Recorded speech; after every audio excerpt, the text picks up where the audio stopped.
your experience with us on Safari Live.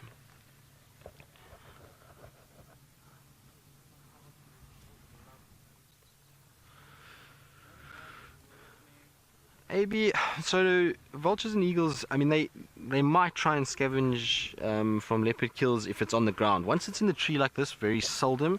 I have seen once or twice eagles feeding off old leopard kills, but if there's leopards around, then most certainly not. The other thing is that you'll find a situation where when it's up in a tree, it's actually quite difficult for the vultures and eagles to spot it. There's often a little bit of sort of foliage that's wrapped over that carcass and around that carcass, and it makes it much harder to see than if it's out in the open. If you have a situation where the carcass is lying away from a tree slightly, then you're going to find that it's going to be easy for those vultures to see it and come down and then harass whichever predator may be there. So in the Mara, we've seen that those carcasses don't go unnoticed at all. They all get sort of hounded by a lot of vultures very quickly. Here in the Sabi Sands, not so much, and that's why a lot of our animals here will drag carcasses towards trees and try and hide them underneath the canopy of trees so as vultures do not find them. But no, if in a situation like this, a vulture or an eagle has got no chance. It's not going to come and feed at all. If it even does try and land somewhere there to try and feed, these leopards will chase it in the matter of seconds and quite quickly.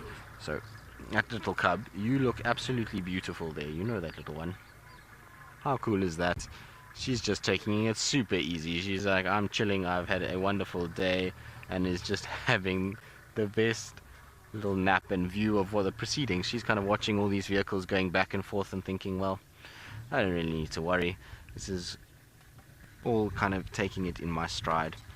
Very, very pretty little cub, that's for sure. See how she watches the cars though. She's still a little bit unsure. Becca, the leopards don't have the same eye color. So if we look at Shadow's cub and then we look at Tamba and Hosana, three very different eye colors. So Hosana's got a more orange tinge to his eye color. This is a more kind of honey color on Shadow's cub. And then Tamba has got this kind of greeny blue coloration to his. So leopard eye colors can vary quite a lot. You get a lot of different types of eye colors. You even sometimes will get leopards with two different eye colors, which is pretty unusual, but it has been recorded here in the Sabi Sands a few times.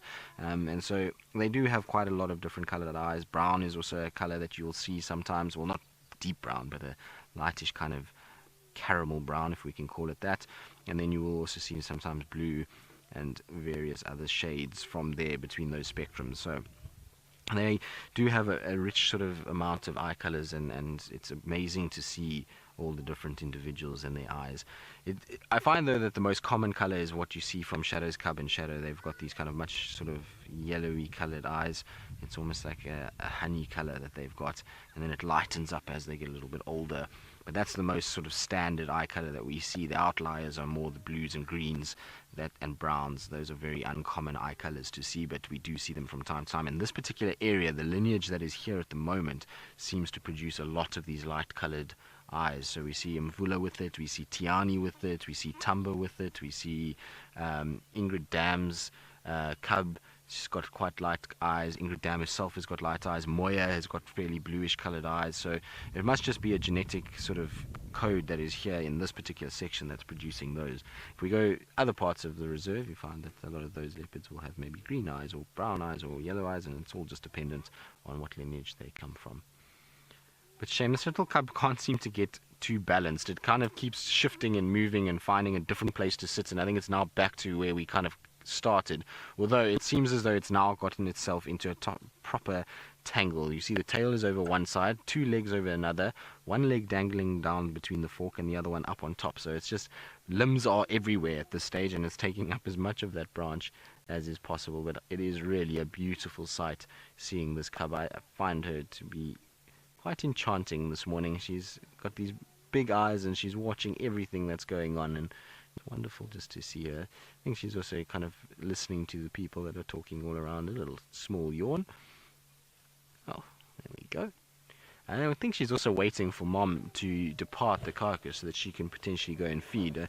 She noticed this with Shadow though, and this cub. It's been really interesting watching this cub with Shadow, and Shadow's kind of reluctance to let the cub feed at times. She kind of growls and hisses and says, no, you're not coming anywhere near this. This is my carcass, and I will eat it as much as I want before I let you, which is quite strange. Normally females are actually quite tolerant with their little ones and will let them feed first and then they go and feed, but for some reason, Shadow is being the grumpy mom and just saying no. And last time I saw them on a kill, it was the exact same thing. She kind of hissed and growled at her cub and kind of pushed her off a little bit, but I suppose eventually she'll get to feed a little bit later.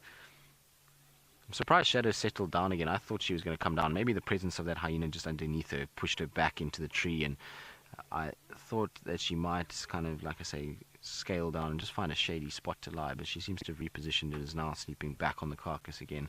So everybody is all happy and everybody is sleepy. Right. Well, I think we'll probably spend a little bit more time here just to see if anything changes.